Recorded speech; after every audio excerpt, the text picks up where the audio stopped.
Freudisms, juxtaskeleton, frozen blood.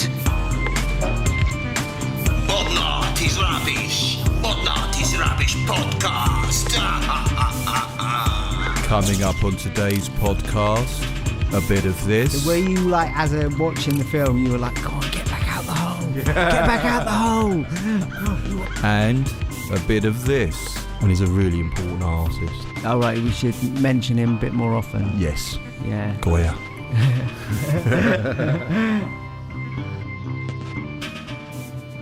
Hello and welcome to Modern Art is Rubbish, episode number 17. Are you alright, Tom?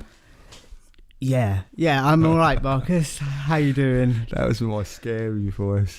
Yeah, it was a little. I wasn't sure what was gonna happen next. Yeah, it's very unnerving. And that's funny you were unnerved.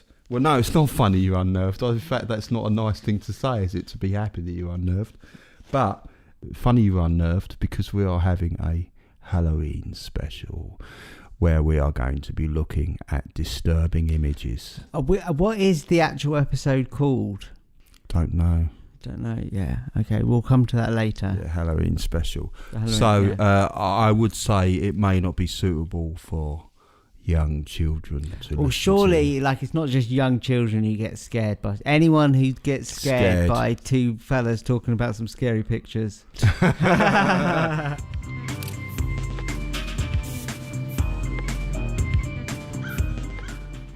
So, firstly, we're going to talk about, I've selected 3 paintings to look at that are disturbing.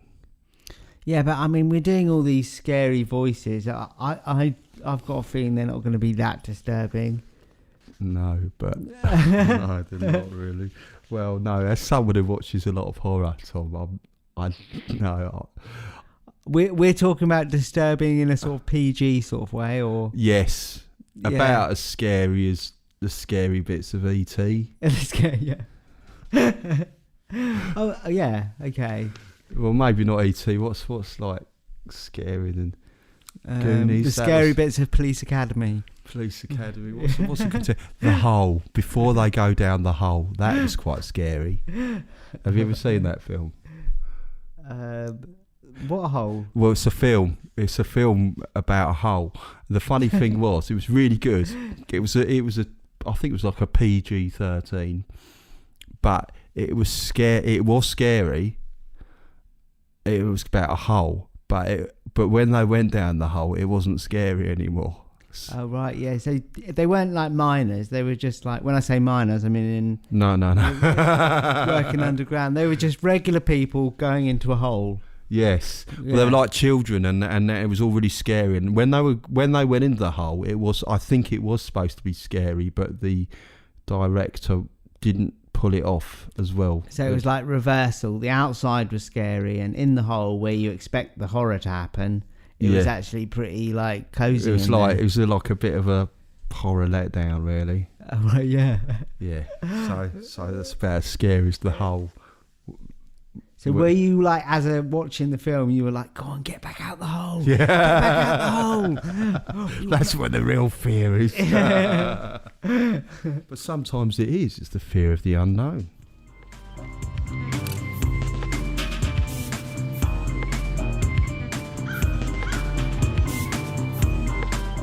Right. So the first painting is it's an academic study of a skeleton, and it's smoking a cigarette.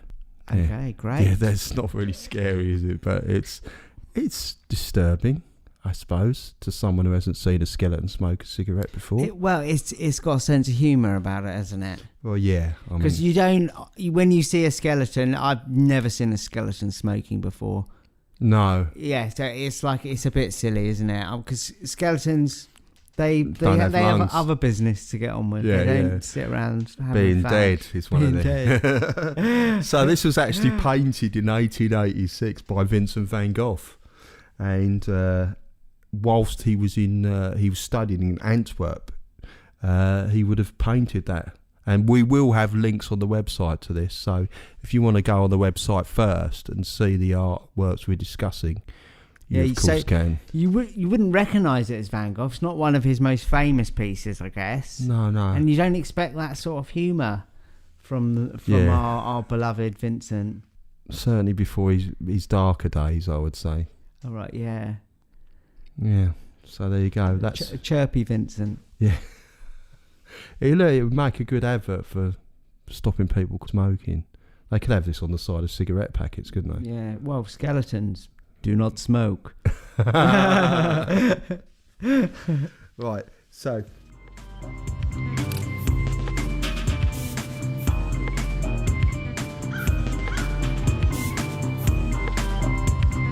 On to the next one. Now, this is called Deterioration of the Mind Over Matter, and it's a 1973 painting by an artist called Otto Rapp. Now, what's quite interesting about this picture is it's one of those ones he's not really that famous, this artist, but this picture has been circulated quite a lot in lists of like the 10 most disturbing paintings on the internet, and it's just kind of became like quite a cult picture in the internet. And what it is I'll use the actual artist's description of it.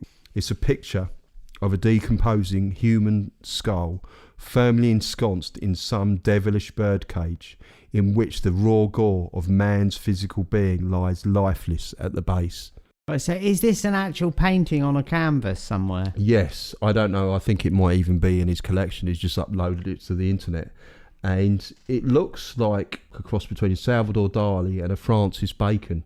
So he's possibly hasn't even sold this painting. No, and it's no, quite it's probably widely shared. So we could maybe after the show, should we go and buy it? Yeah, get a bit of an offer in. And we can keep talking about it. The value of it might go up slightly. No. It's not that one. It's his other works. It's not by Otto Rapp at all. Yeah, yeah. Let's not discuss it before we buy it. So, I mean, the thing is, would you get this painting out if you invited your mum or your family over for dinner? Would you? And your nephews and your little nephews and nieces are coming round. Yeah, I personally, wouldn't like to censor it from my family. I guess it's just a picture that someone else drew. It's not like the. I find it a bit disturbing, if I'll be honest. You can't look at it.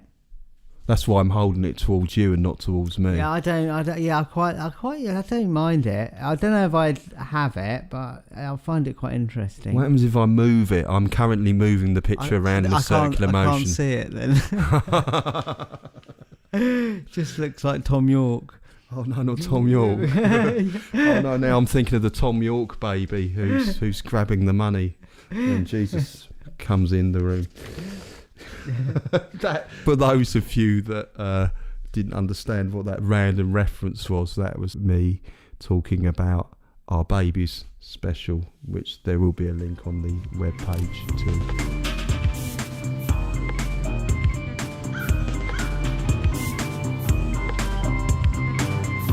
Right, yeah. The final in our trio of paintings that I want to talk about is one by the Spanish artist Goya, and it's a picture that he did of a myth, and it's called Saturn Devouring His Son.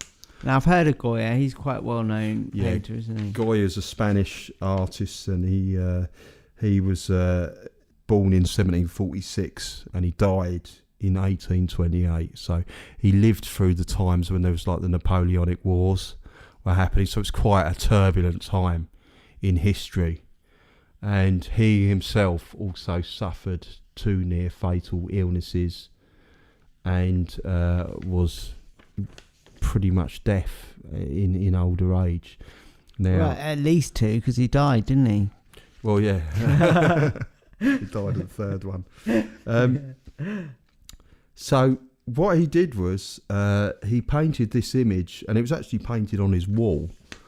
It's a graphic image of Saturn feasting on the headless corpse of his young son. The child's head and part of the left arm look to have already been consumed, and he grabs tightly round the waist of his son as the hungry Saturn is taking another bite from his child. So do you think he was painting from his own experience of his father, or being a father? I don't know. I think it's showing a turmoil within his mind. I mean, it's a very interesting image as well. And the story of it was that Saturn, who's actually based on the Greek god Cronus, basically he heard of a prophecy that one of his children was going to overthrow him. So what do? You hear that your children are going to overthrow him. You eat them. Yeah, you've got a history. I mean, you've overthrown your own father. So you eat them. You eat them. Logically, that's what you do. Isn't there other stuff you could do rather than just eat them? There must be. I mean, eat them's pretty guaranteed, isn't it? Can you put them up for adoption, not tell them who they are? Yeah, but they could come back to haunt you. If you eat them, at least the worst that's going to happen is you'll have an upset stomach or something. Well, you'd think that was quite an effective strategy, yeah. Yeah. Quite well, but his wife Ops manages to hide their son Jupiter on the island of Crete. So of course, what happens is Jupiter comes along and overthrows him. Oh right, yeah. So his strategy of eating your children never works. And you can't come back from being overthrown. No. So, what's really interesting, it was called Saturn Devouring Sun, but it was actually named after his death because Goya, towards the end of his life in his 70s, he bought a house and he lived there and he didn't really go out much. And he painted 14 really dark paintings on his walls. So this was like his decoration. And when he died, they were actually chipped off the wall, a bit like Banksy, I suppose, and they were put on canvas and they're now mostly in the Prado in Madrid. Wow, yeah. Now, you've got to understand, at the time, there was a lot of war going on. Spain was having a lot of civil tension, and particularly because Napoleon was occupying parts of Spain as well. He was probably trying to stave off his son from eating him as well, wasn't he? Yeah. I don't know if Goya had a son, but I don't know how hungry his son was. So you can see there's another one he did. I've got another one he did here, which is called The Witch's Sabbath. And you've got the Satan has appeared to sort of like a coven of witches. And it's kind of like late at night, it's in the moonlight, and Satan's appeared in the form of a goat. Wow. It's been very intimidating. Oh, Satan is a goat. I didn't realise that was a goat. It just looks like a witch's outfit with a little baby. I think there's a witch's outfit with a little baby there. But the thing is, again, these paintings were literally just for himself. So he's done 14 different dark scenes, and they're all around his place. Is this Goya again? Yes. Wow. Sounds in some quite dark places in his final years. He was worried about his sanity. And, he'd seen a lot of horrific things. Probably talk about Goya in future episodes as well, because he's a really important artist. All right, we should mention him a bit more often. Yes. Yeah. Goya.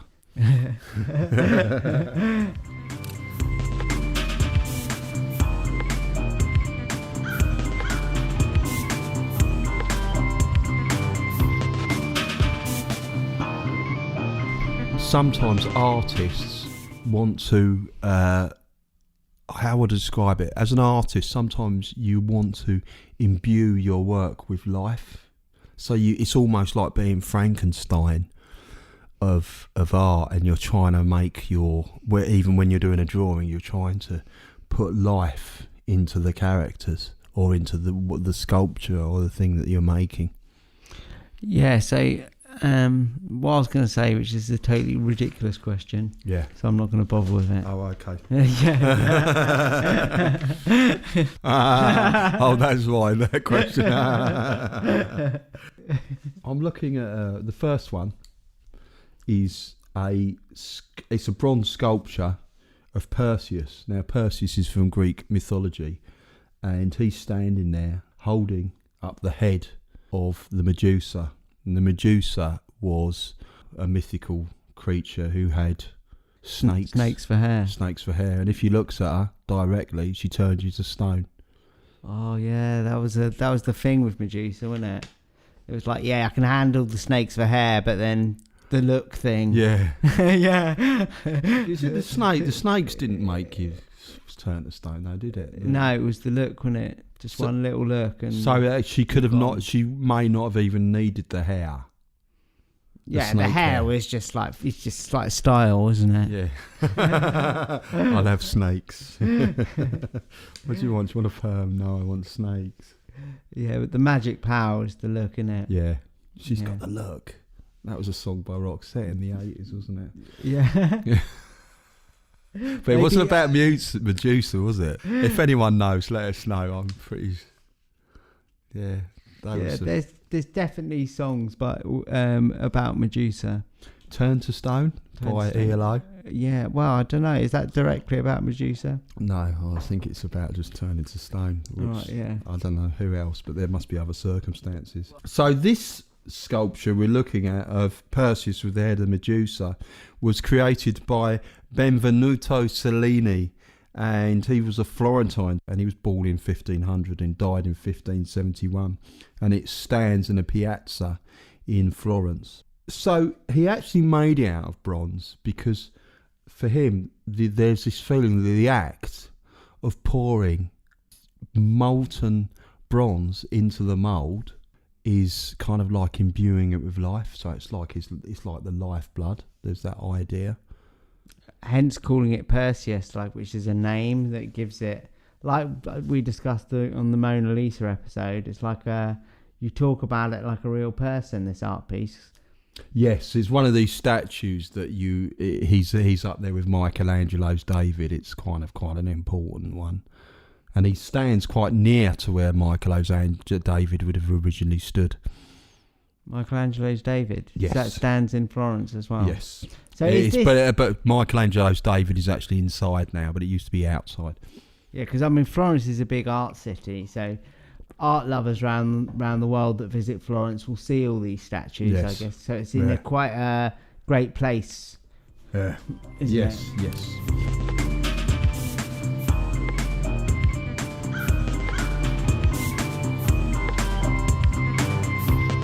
So you can imagine now the idea of, and I spoke about that earlier, about the idea of trying to make things come alive. Now there's another artist who does sculptures and performances, and he's a French artist, and he's called Olivier de Sagazan. Now you watched the video of this, and he's an artist that in his performances he works with a lot of clay, and he almost has a wish to make his sculptures come alive, and the way that he does it is by actually becoming the sculpture. So in these videos, and we'll put a link to it, he's kind of writhing around and putting clay on top of himself. So these performances he always does in his gallery and films them, and the film is the video. Is that right? Is that how the performance works? Yes. The performances and the video is just the documenting of the performance. So in this one, the one that we're actually looking at is that we've put a link to, is hybridation. Just as Cellini tried to give his sculptures life, he's trying to give life to his own sculptures. And what he does is he covers himself in clay, and he actually becomes the sculpture. So he's almost inside this thing. And his performances, he moves around and he does strange contortions, and he's trying to express also this kind of like animal side, I think, of us. This side that we don't see, this kind of side that doesn't speak language. I think you need to watch them to get what I mean, but they're quite dark, I think. Yeah, well, they're quite. It's quite mental, isn't it? Yeah. So when I first saw it, I just laughed because it was like it just looked like a bunch of artists with too much time on their hand in the art studio with all the art materials. They were just like lathering themselves in it, dancing around. And joining their faces together and stuff. It is quite macabre to watch. But this interesting thing that the artist actually said, and this is his quote from his website, is to erase his face is to ask the question of his identity. The puppet and the puppeteer that we are must find his true face buried under the mud. Metamorphosis is a way of questioning the unnameable that we carry in us. What he's trying to do is he's almost trying to give a voice to that strange animal side of us. It's good how he says the puppet and the puppeteer. Yeah. That was good because he is becoming part of the sculpture, but also manipulating as well, isn't he? Yes. Nice note to end on there, Tom. All right, yeah.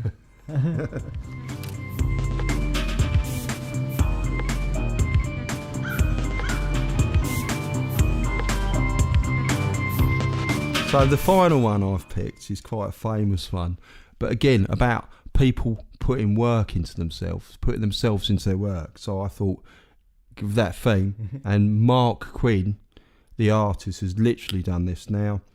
In 1991, he cast a sculpture of his head from 9 pints of his own blood.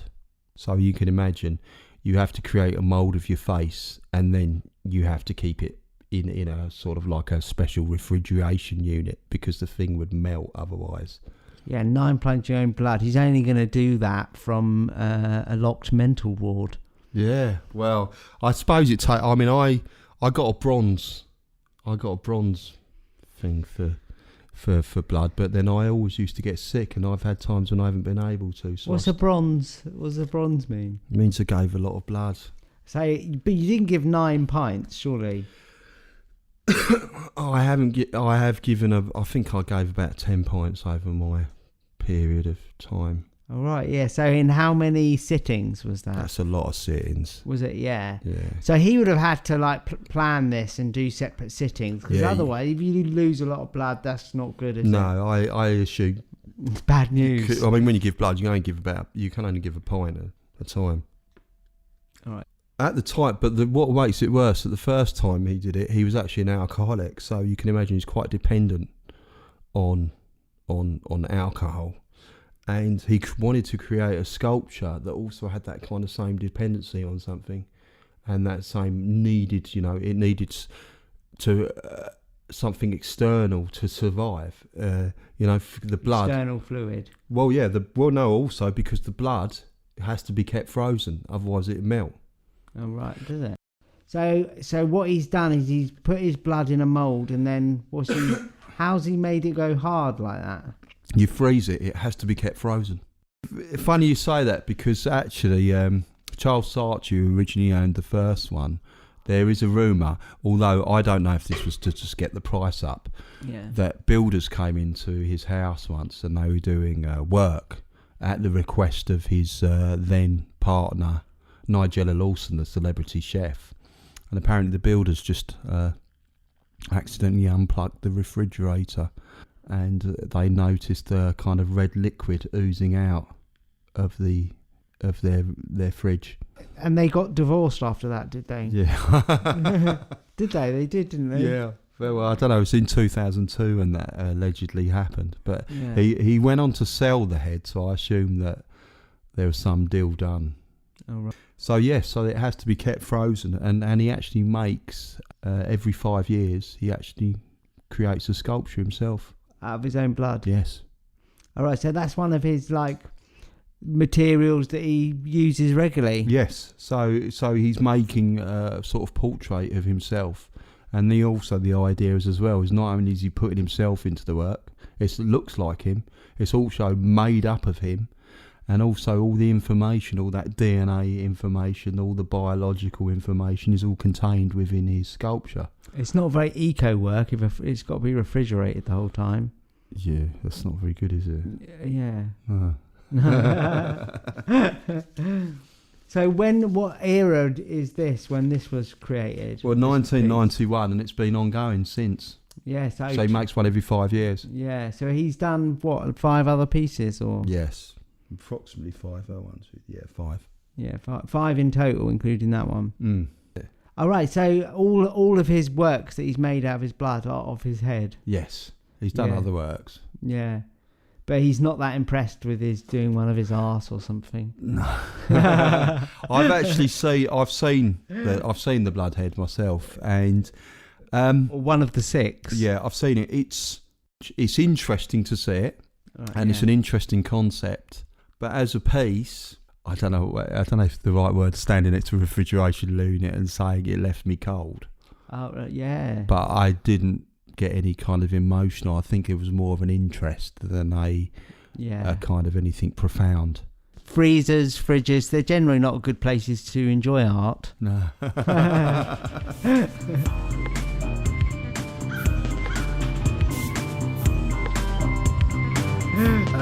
So that's the end of our well, I don't know if it was spooky. I hope everyone wasn't too freaked out. Well, we should put in some spooky music. So, Tom, anything else to add? Tom, were you changing? You're not like other podcasters. This is almost like Michael Jackson's Thriller. Welcome to the scare zone. In that case, I think... oh, look, there's... Oh, my God, it's Kenzie. Kenzie the cat. The black cat. So, it's just left to say, please... you can check us out or get in contact with us on the Facebook page of Modern Art is Rubbish. Email us on info@modernartisrubbish.com. We always love to hear from you, and we do eventually get back to you. Absolutely. Yeah. Also, if you listen to us on iTunes, if you can subscribe and give us a 5-star rating, that would be fantastic. Or listen to us on Spotify. And also... our Patreon page. It does cost us money to do this, and if you could go onto the Patreon page and become a patron, that would be fantastic. And our Patreon page is patreon.com/Modern Art is Rubbish. And then it's just time for our goodbyes. Bye. Say bye, Mark. Bye. Bye. Bye.